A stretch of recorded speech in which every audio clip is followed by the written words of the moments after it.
pausa pro almoço e eu pensei, por que não um fofoquinha na Copa, né? Porque assunto não falta, tem muita coisa pra falar. Eu tô até pensando, eu separei aqui tudo que vocês pediram pra eu comentar e coisas que eu quero comentar. Aí eu separei pra gente conversar. Só que se eu falar de tudo, talvez vá durar tipo 2 horas esse fofoca na Copa, porque é muita coisa. E eu nem tenho todo esse tempo de almoço. Então, tem 1 hora de almoço. Vou ter que decidir se eu faço só fofoca na Copa ou se eu almoço. Mas vamos começar, tá? Vamos lá. Tô com uma coisa no olho que tá me incomodando. São assuntos muito estanques, né? Quero falar sobre a traição que a Shakira descobriu por conta da geleia. Quero falar do pai que postou no Instagram que faz muito tempo que ele não lê um livro. Então ele decidiu se divorciar. Quero falar sobre a violência psicológica no Big Brother e dependência emocional e no tal do estereótipo da mulher que sofre violência. Quero falar do teste do BuzzFeed de privilégio. E quero falar sobre romantizar o guerreiro. Só que enquanto eu escrevia tudo isso que eu quero falar, eu pensei que eu tô há 1h30 respondendo o WhatsApp, tá? E dentro das coisas que eu coloquei de planejamento para mudar no escritório, uma das coisas é reunir informação. O que é isso, né? Então, assim, quando a gente acabar uma reunião, acabar um contato com o cliente, quem teve esse contato, fazer uma ata ali do que foi conversado, do que foi dito, para que fique registrado e que a gente consiga voltar e lembrar de onde a gente parou esse contato, tá? Por que isso? Porque eu percebo que muitas das vezes as pessoas esperam do advogado uma informação que não é função do advogado, tá? Que é ficar lembrando como se fosse uma secretária ou um assistente pessoal, de ficar, olha, hoje vence a primeira parcela do seu acordo, olha, hoje você tem que buscar seu filho tal hora, olha, hoje tal coisa. Isso não é função do advogado, tá? A partir do momento que o acordo tá estruturado, tá tudo resolvido, a gente mandou a sentença, o acordo homologado, é isso que tá decidido, qualquer dúvida que você tiver, você precisa olhar lá na sentença ou no acordo. Nossa, Natália, mas que grosseria, custa você falar? E a primeira coisa que eu vou falar hoje é sobre isso. Custa. Eu tô ficando meio puta com essa história de, mas custa. Porque toda vez que a gente traz essa demanda de, mas custa, é tipo, custa pra quem? Sabe? E aí eu vou tirar do lugar cliente e advogado e vou trazer do lugar de casa, relações pessoais.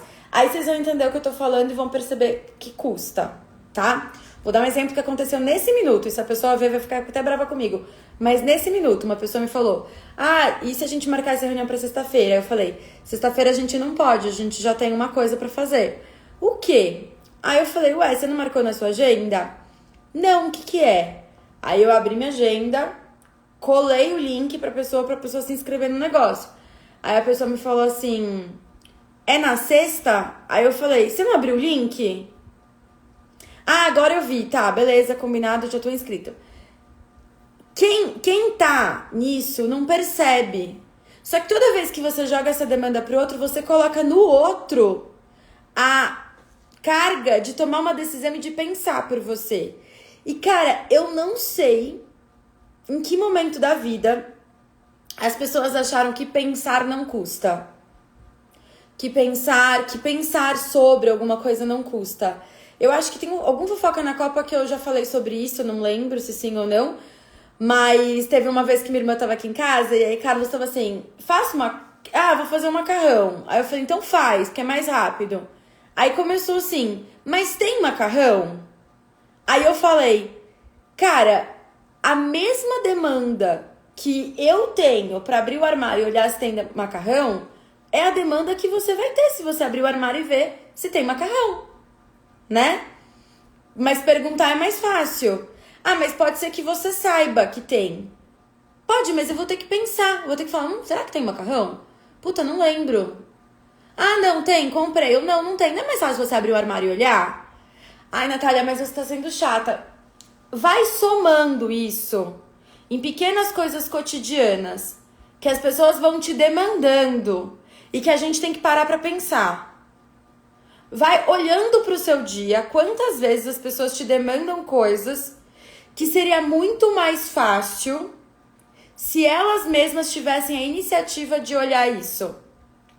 Porque isso são pequenas coisinhas que supostamente são invisíveis, que vão deixando a gente numa exaustão, que no final do dia parece, caraca, eu não fiz nada. Só que você tá 40 minutos respondendo demanda do outro, de coisas que já foram ditas. Entende o que eu quero dizer? E o que isso tem a ver com a Shakira?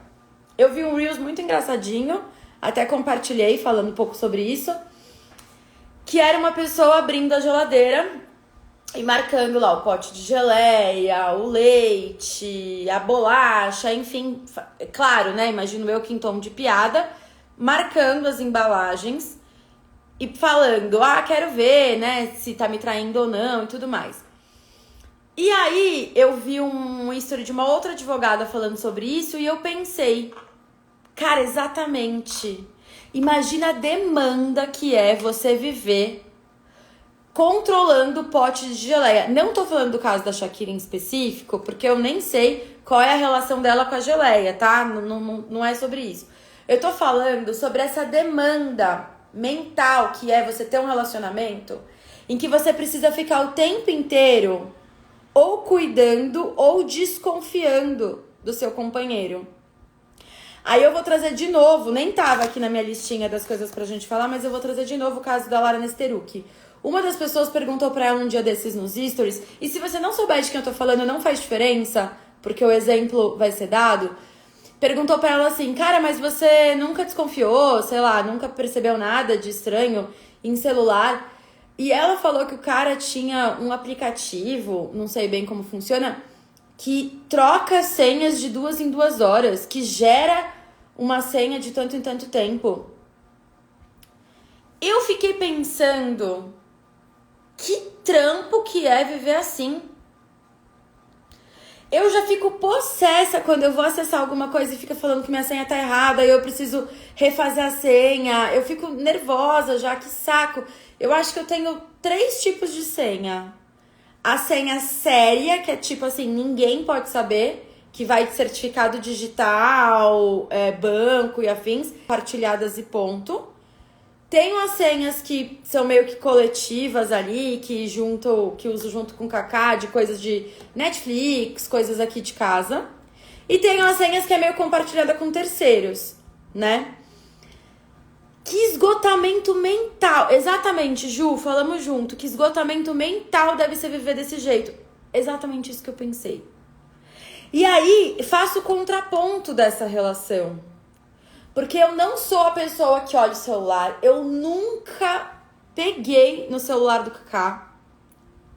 Eu acho que talvez nem pra tirar foto. Porque o meu celular tira foto melhor que o dele. Nunca. Mas se em algum momento da minha vida eu perceber que ele tá nessa noia de não posso... Ai, meu Deus, escondendo alguma coisa que me coloque em alerta, eu não vou nem querer olhar o celular.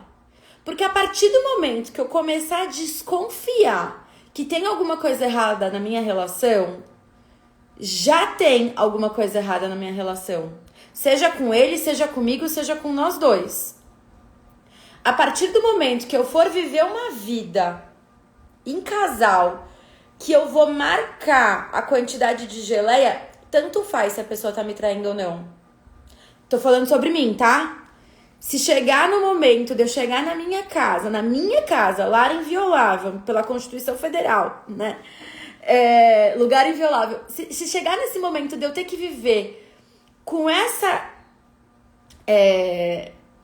demanda, eu já não quero essa relação.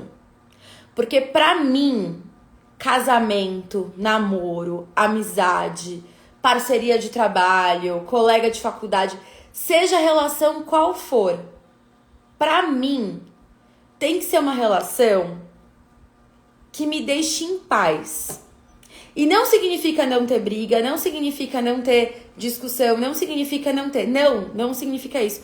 Mas significa que eu tenho a consciência... Sabe aquele meme, né? Se relacione com uma pessoa que falaria seu nome por uma oportunidade. Eu tenho consciência de que as pessoas que se relacionam comigo querem o meu melhor. E se eu tenho dúvida de que essas pessoas querem o meu melhor, então essa relação tem que ser baseada em contrato.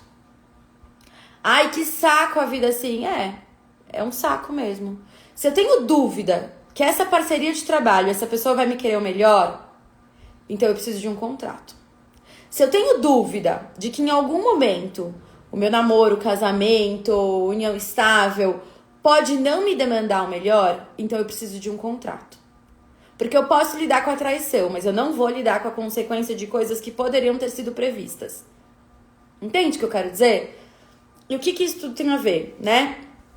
Da história da Shakira primeiro. Primeiro eu fiquei pensando sobre essa demanda. Cara, que insuportável deve ser você olhar e ficar, será que eu tô louca? Já falei isso milhares de vezes. Tem vídeo do Entre Elas adoidado. Toda vez que eu falo sobre violência doméstica, eu falo a mesma coisa. Se você tá se questionando que seu relacionamento é abusivo, ele é. Ninguém se questiona num relacionamento saudável. Se você tá questionando se seu marido tá te traindo, das duas uma. Ou ele está te traindo, ou você tá com um problema de autoestima, alguma coisa ligada à sua insegurança, sei lá. Vai olhar pra isso, tá? Não dá pra normalizar viver uma vida à la Bentinho. Traiu ou não traiu? Não dá, cara. Que tipo de relação a gente tá construindo pra ficar se relacionando no modo Bentinho? Não dá. Quem leu Dom Casmurro é enlouquecedor junto com ele, assim. Eu não consigo imaginar uma vida ao lado de uma pessoa. Será que essa pessoa tá me traindo ou não tá? Será que essa pessoa vai me trair ou não vai? Será que essa pessoa tá me escondendo alguma coisa ou não tá? Eu juro pra você, se em algum momento da minha relação eu achar que essa pessoa está me escondendo alguma coisa, eu vou sentar com essa pessoa e dizer, olha só, não tá acontecendo isso, você tá me escondendo alguma coisa? E se você estiver escondendo, por quê? Porque pode vir a devolutiva do tipo, sim, estou te escondendo, porque eu acho que você não tá conseguindo lidar com o que eu tô te demandando. E aí eu vou descobrir isso comigo na terapia, se tá me escondendo porque eu realmente tô ficando meio pirada. E se eu tô ficando meio pirada porque a pessoa tá me deixando pirada. Porque tem isso também. Quando a gente fala de violência, é muito fácil, né? Porque você é louca, porque você é isso. Cara, tudo bem, mas de onde é que eu tô construindo essa loucura? Tá? Então a primeira coisa, tá, beleza. Aí a gente já linka com o segundo assunto. Eu tô embolada. Com o segundo assunto. Eu não vou me lembrar o nome do ator, me desculpa. Mas anteontem, sei lá, essa semana, eu fiquei sabendo disso ontem, tá?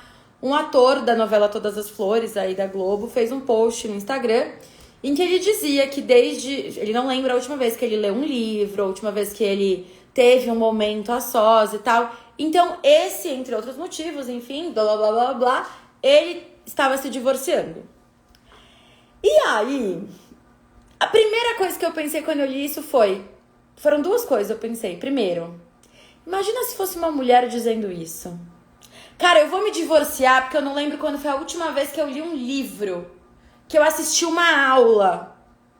Eu vou me divorciar porque eu não lembro quando foi a última vez que eu pude sair com as minhas amigas sem ser acionada. Você sabe que esses dias eu recebi uma amiga em casa e ela se divorciou fazia pouco tempo. Ela falou, nossa, eu não sabia que era tão bom me divorciar porque eu tenho uma semana livre. Isso acontece porque ela tem uma divisão equiparada de função com o pai das crianças, tá? E isso não é um privilégio. Vamos lá. Mas eu fiquei pensando sobre isso, né? Primeiro, se fosse uma mulher. Segundo, Silva Federici não erra, né? O que a gente chama de amor, na verdade, é trabalho não remunerado. Porque se na sua cabeça, você se divorciando, vai rolar tudo isso, das duas uma. Ou não tá rolando uma divisão. Porque no caso da minha amiga, era uma coisa assim, juntos rolava essa divisão, mas é uma divisão que demanda o tempo todo dos dois, né? Nesse caso, eu não sei o que ele pensou, mas o post dele dava a entender do tipo, cara, tô cansado desse negócio aqui. E aí, eu fico pensando, como ser pai é facultativo? Hoje eu tive uma reunião com uma cliente agora bem cedo e ela me disse assim, Não tem nada que eu possa fazer para impedir essa convivência? Eu falei, eu vou peticionar no processo pedindo a suspensão da convivência até o final das perícias e tudo mais. Mas daqui a pouco ela vai ter 12 anos, ela não pode dizer, olha, não, é um direito do pai a convivência. Só que também, ao que parece, é um direito do pai não conviver.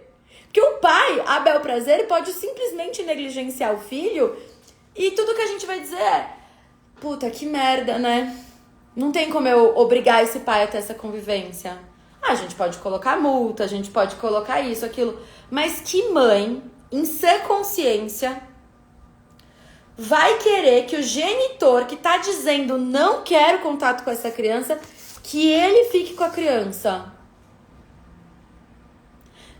Olha, pelo menos, eu sei que a gente não pode pautar, né, o todo pelo específico. Então eu não posso dizer nenhuma mãe no mundo.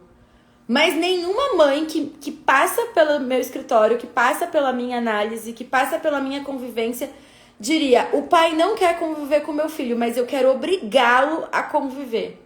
Pelo contrário, tudo que eu ouço é, olha, é melhor nem conviver mesmo, porque vai pra lá, assim, assim, assado, isso, aquilo, outro. Então, como a paternidade é facultativa, né? Como se dá o direito aos pais deles serem visitas? Eu tenho um caso aqui no escritório de um acordo, se não me engano, foi um acordo do ano passado, tá?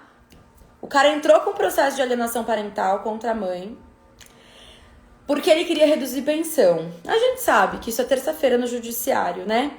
E aí, nesse processo que ele entrou de alienação parental, teve acordo. E ele só falava da pensão. Aí eu falei, olha só, se você queria reduzir a pensão, então você entrava com uma ação de revisão de alimentos, não com pedido de alienação parental. Eis que rolou um acordo. E nesse acordo, toda a última semana do mês, ele precisa ficar com a filha. Ele não mora em São Paulo. Eu posso estar errada, tá? Mas se não me engano, em um ano, ele deve ter cumprido o acordo umas 3 vezes. Porque a passagem tá cara, porque é um acordo de um ano. Então, assim, se você sabe que em um ano, né? Faz um ano que você tem acesso a essa informação. Na última semana do ano, eu preciso ficar com a minha filha. O que a gente espera? Que essa pessoa coloque todos os alertas de passagem possível. Que essa pessoa se organize. Olha, então eu vou de cá. Não é um problema meu o que essa pessoa vai fazer. Só que essa pessoa não faz. E quando ela não faz, sabe o que acontece? Ela gera uma demanda emocional para essa mãe. Porque não é só sobre cumprir ou não cumprir. Ah, eu não cumpri o acordo, então eu vou pagar a multa. Não é só sobre a multa. É sobre uma logística que essa mãe vai ter que fazer, porque ela achou que na última semana o pai ia ficar. E aí ela me contando isso, eu achei muito engraçado uma coisa que ela me falou assim, que ela trabalha, né, nos finais de semana, e ela falou pra avó, pra avó paterna, né, você vai ficar com a criança? Você pode ficar com a criança? Aí a avó falou assim, você não tem um plano B? Porque talvez eu não consiga. E ela disse, você já é meu plano B. Porque o plano A era o pai, que não tá cumprindo o acordo. Então, percebe como a paternidade é muito facultativa? Eu posso contar pra vocês inúmeras vezes que eu paguei pra alguém fazer alguma coisa pra mim, porque eu não queria pensar a respeito. Ou não por falta de tempo, ou por falta de habilidade, ou por falta de logística, pagar alguém pra fazer alguma coisa pra mim. Porque é isso que a gente faz. Só que quando o genitor assume esse papel de eu pago uma multa, que a maioria das vezes é irrisória, não é sobre o dinheiro, cara. É sobre você dizer, eu pago a multa e se vira aí. Dá seus pulos. A gente coloca a mãe na função de secretária do lar mesmo. Secretária, ela precisa coordenar a agenda de todo mundo, a dela, e digo mais, não só a mãe, a mulher. A gente coloca a mulher nesse papel social, de ser secretária do lar. Então a mulher precisa saber se o uniforme do futebol tá limpo, se não sei o quê. Ai, Natália, mas que coisa retrógrada. Hoje em dia todo mundo trabalha, tem coisa... Não. Porque a gente não percebe as microagressões. Ai, mas você tá dizendo que seu companheiro é abusivo? Pelo amor de Deus, de jeito nenhum. Eu tô dizendo que é tão naturalizado que a pessoa não percebe que ao ela dizer tem macarrão, ela tá te demandando. E a gente às vezes não percebe. Só que aí chega no final do dia, a gente tá esgotado e a gente não sabe o porquê. A minha treta com o WhatsApp é um pouco por isso. Por que eu não respondo o WhatsApp em tempo real? Porque a maior parte das demandas que me geram no WhatsApp não são demandas minhas. Esses dias eu recebi um áudio de uma cliente assim super aflita. Por um acaso eu tava com o celular na mão, consegui responder de imediato. Mas era um áudio chorando de uma coisa ali que não tem o que fazer. Juridicamente não tem o que fazer. A gente precisa guardar os prazos processuais. E eu juro por tudo que é mais sagrado nessa vida. Se eu tivesse um botão de dar choque no juiz, cada vez que ele enrola pra resolver alguma coisa, meu bem, eu ia estar aqui, ó. Juiz. Me dá atenção, lê. Mas eu não tenho esse controle, nem eu, nem ninguém. Não tenho o que fazer, entende? E aí, na hora que eu ouvi o áudio dela, eu respondi, porque eu sou essa pessoa e tal, e se dá pra eu responder, eu respondo. Às vezes eu nem vejo, né, porque eu nem tenho notificação no WhatsApp. Mas aí eu fiquei pensando, cara, como me demandou responder isso? Porque nenhuma das questões eram jurídicas. Era assim, você acha que é justo? Poxa, não é justo, genitor. Não é, cara, não é justo. E eu concordo de A a Z, não é justo. E aí o genitor demanda dela e ela demanda de mim. E não tem nenhum homem nessa linha, né? Porque eu tenho certeza que se fosse advogado homem também não ia comprar esse discurso, tá? A menos que fosse pra ele fazer history se achando feminista no Instagram. Beleza, chegamos aqui. Já falei, ó, como que eu tô conseguindo linkar os assuntos. Violência psicológica, dependência emocional e o estereótipo da mulher que sofre violência no BBB. Né? Que foi outro assunto que choveu aqui pra eu comentar. Primeira coisa que me deu gastura foi todas as vezes que eu vi. Poxa, a Bruna, uma mulher forte, não tem o perfil de mulher que sofre violência. Eu queria que alguém desenhasse pra mim qual é o perfil da mulher que sofre violência. Qual é o perfil da mulher que sofre violência?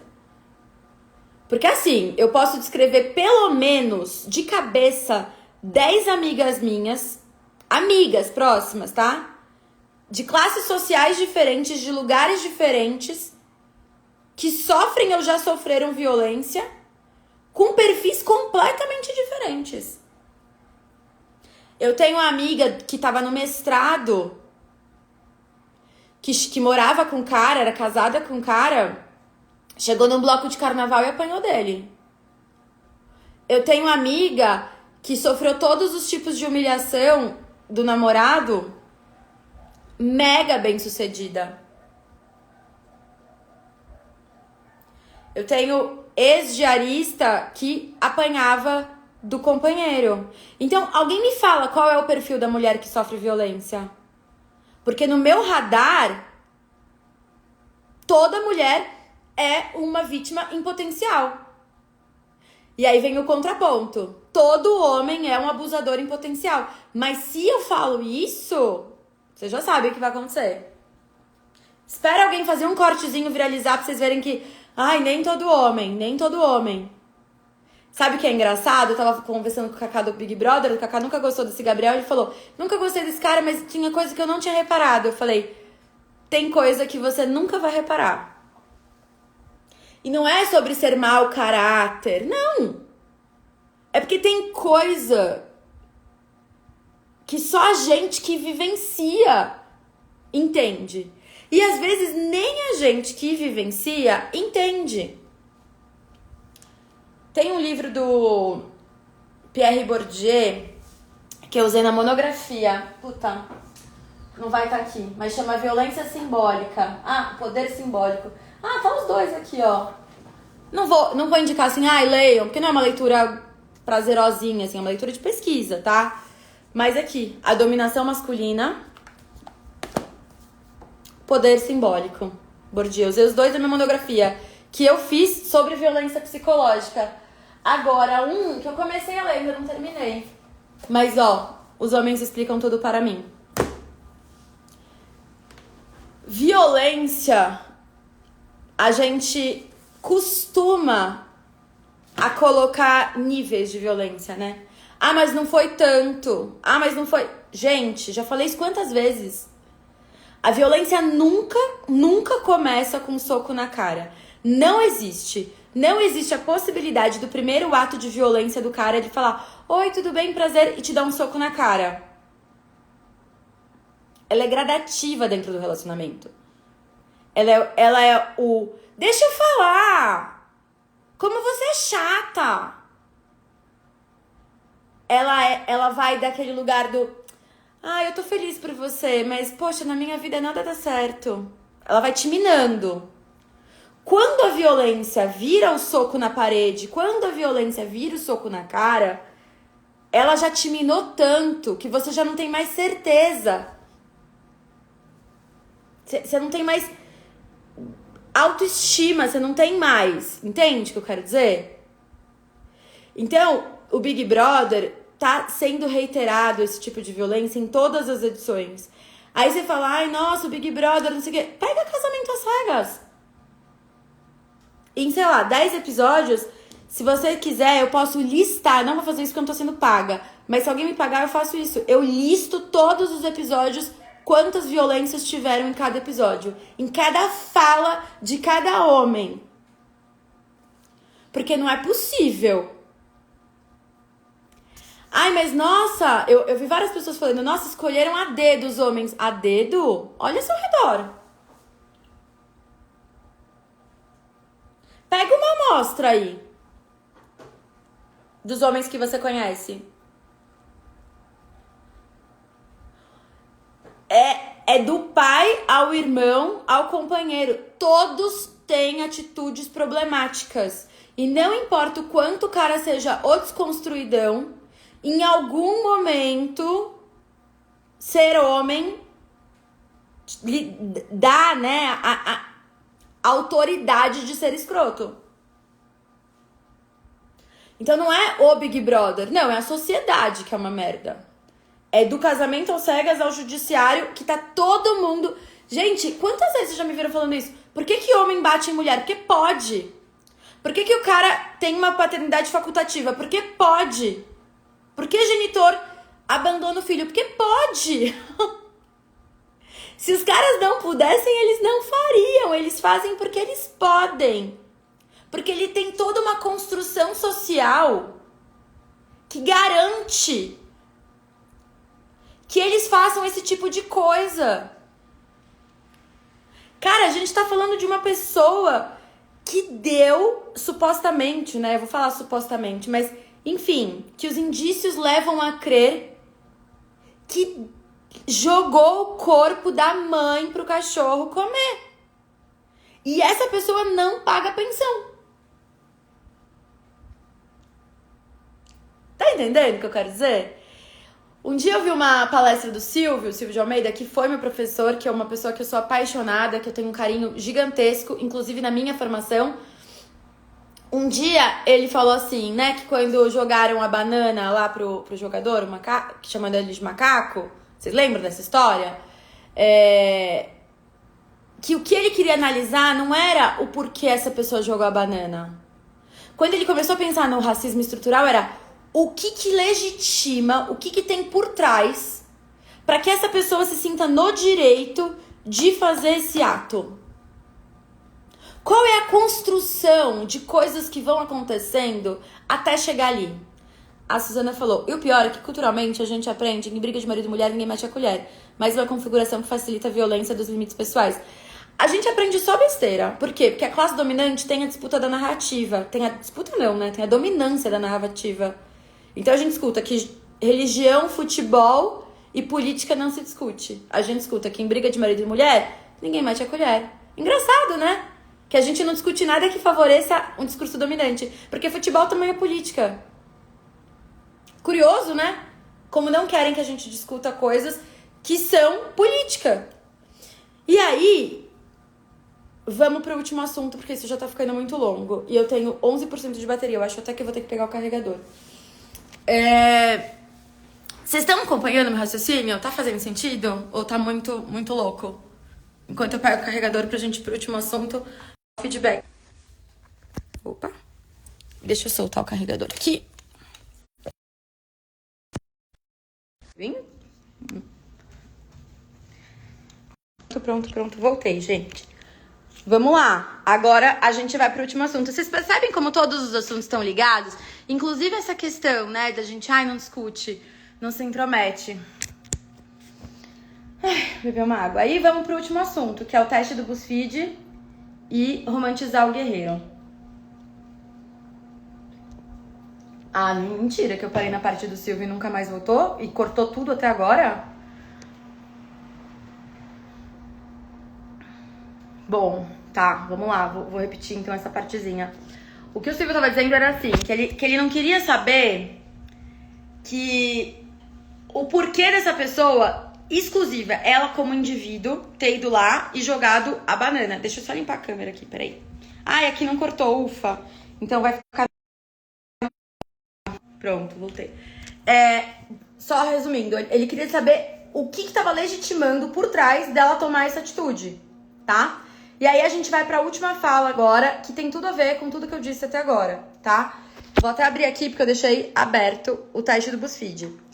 Que o teste, eu acho bem interessante esse teste, tá? Eu não acho ele inválido, não. Eu acho que é bem legal e acho que a gente tem que fazer, embora ele dê uns gatilhos aí, né? O teste do BuzzFeed é: você é uma pessoa privilegiada? E aí começa meu problema, tá?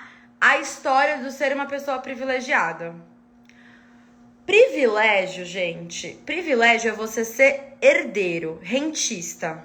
Se você não trabalha, não precisa trabalhar, não vende sua força de trabalho, tá? E ainda assim, você tem todos os seus direitos garantidos. Da sua próxima geração, você é privilegiado. A gente tem que tomar muito cuidado com essa história de privilégio, porque se a gente coloca tudo na conta do privilégio, nada é direito. Eu tenho uma pessoa que eu amo muito, que é professor do estado, ralou muito na vida, muito, tem um apartamento gostoso e tal, e aí essa pessoa falou, porque eu tenho o privilégio de ter uma casa. E eu fiquei pensando, cara, que privilégio que professor tem nesse país?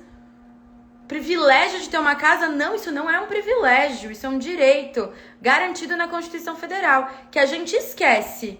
E por que é interessante que a gente esqueça? Porque se a gente esquece que isso é um direito e a gente coloca na conta do privilégio, quando a gente conquista, a gente coloca na conta da meritocracia. E quando a gente não conquista, a gente coloca na conta da autorresponsabilidade. Eu não consegui porque eu não me esforcei o suficiente. Quantas vezes vocês já ouviram esses Dimo Rico e essa galera aí falando trabalho depois do trabalho? Não! Depois do trabalho você tem que ter o direito de descansar, de ter lazer, de ir na missa, de estudar, de ficar com seu filho, de passear com seu cachorro. Você tem que ter o direito de fazer o que você quiser depois do trabalho.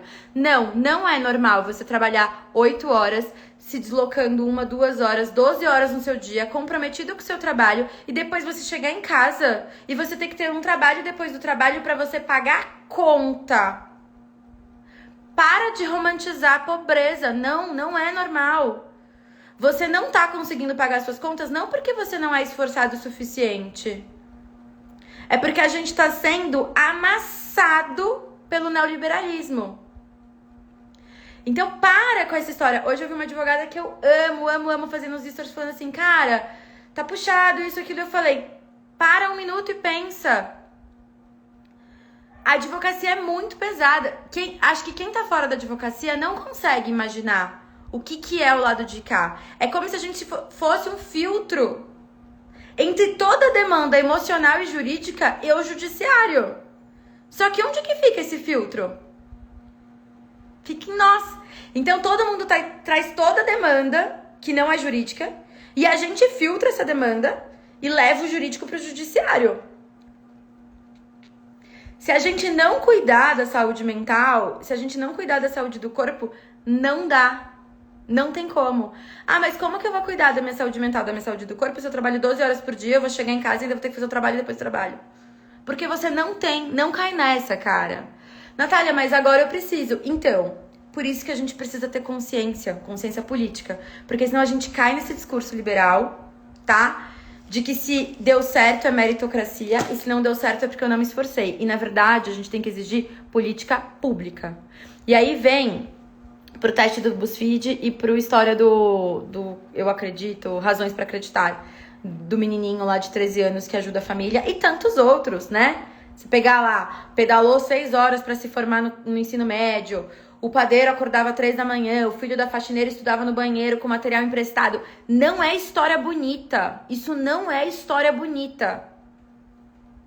Não é. Ninguém tem que se condicionar a viver assim. E todas as vezes que a gente ouvir uma história dessas, a gente não tem que bater palma de história bonita. A gente tem que falar, caraca, roda o áudio, né, do João. O capitalismo falhou, falha e falhará. Porque não é bonito a gente ter que fazer esforços sobre-humanos para ter o básico.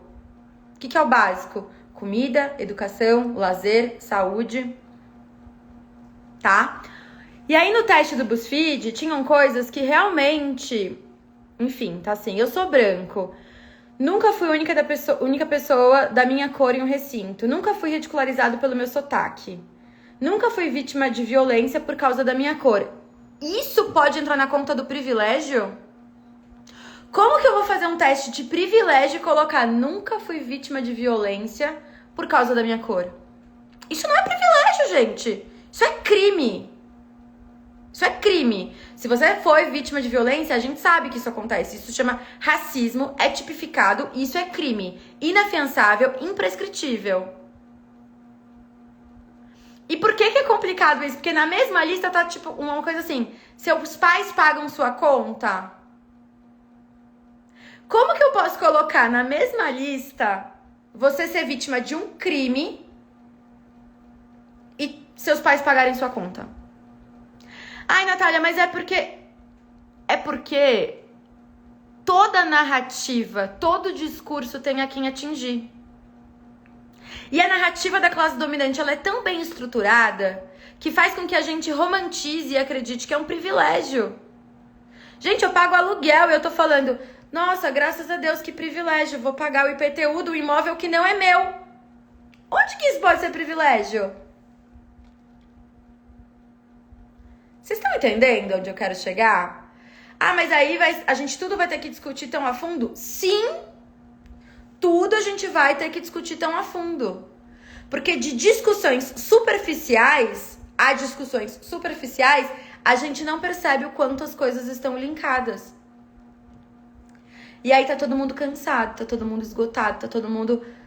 Eu já falei pra vocês, façam esse exercício. Esse problema é seu ou é do capitalismo? Meu pai não pega criança. Meu pai não paga pensão. O pai do meu filho não pega criança. Eu estou cansado. Eu não tenho dinheiro pra pagar minhas contas no final do mês. Olha, vocês estão entendendo onde eu quero chegar? Eu vou parar por aqui, porque eu preciso almoçar, né? Que privilégio, vou poder almoçar.